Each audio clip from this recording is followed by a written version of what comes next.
National party کے مرکزی صدر سابق وزیر اعلیٰ بلوچستان ڈاکٹر عبد المالک بلوچ نے نصیر قبدانی لبزان کی دیوان کا دورہ کیا۔ اس موقع پر ان کے ہمراہ نیشنل پارٹی کے مرکزی نائب صدر ڈاکٹر اسحاق بلوچ، محمد یونس، کے ڈی بلوچ، شاہ فیصل قبدانی اور دیگر رہنما تھے۔ نصیر قبدانی لبزان کی دیوان کے ایگزیکٹو کمیٹی کے چیئرمین احمد مہر نے اکیڈمی کے حوالے سے معزز مہمانوں کو تفصیلی بریفنگ دی۔ تاہم اس موقع پر ڈاکٹر عبد المالک بلوچ نے شرکاء سے خطاب کرتے ہوئے کہا کہ ادب اور سیاست جسم اور روح کی مانند ہیں۔ جس طرح روح بغیر جسم کے نامکمل ہے، اس طرح ادب بھی سیاست کے بغیر ادھورا ہے۔ علم و ادب کے حوالے سے خاران کے نوجوانوں کی کاوشیں اور جذبات لائق تحسین ہیں۔ ایسے اداروں کے قیام کا مقصد ریسرچ کی تخلیقی سوچ کو عام کرنا ہے۔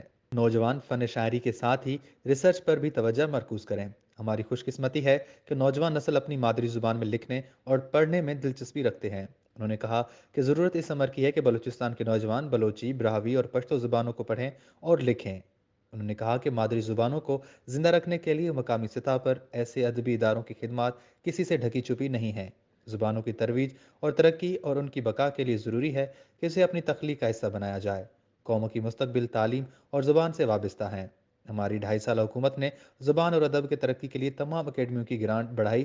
اگر آئندہ بھی ہماری پارٹی کو حکومت کرنے کا موقع ملا تو زبان اور ادب کی ترقی کے لیے سرگرم نصیر قبدانی لبزان کی دیوان کے لیے دیگر اکیڈمیوں کی طرح باقاعدہ گرانٹ کا اعلان کریں گے، تاکہ خاران میں تخلیقی سوچ کو مزید آگے بڑھنے کا حوصلہ ملے اور نسل نو مزید استفادہ حاصل کر سکیں۔